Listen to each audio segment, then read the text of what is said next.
నేటి ముఖ్యాంశాలు. Bird flu సోకిన మరియు వ్యాధితో చనిపోయిన కోళ్లను పూడ్చివేత చేపట్టిన అధికారులు.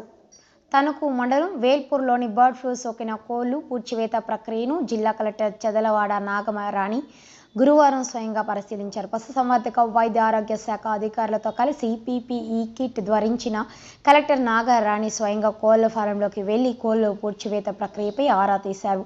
శాస్త్రీయ పద్ధతిలో అత్యంత జాగ్రత్తగా పూడ్చివేత చేపట్టాలని కోరారు. ప్రజలు ఆందోళనకు గురి కావాల్సిన అవసరం లేదన్నారు.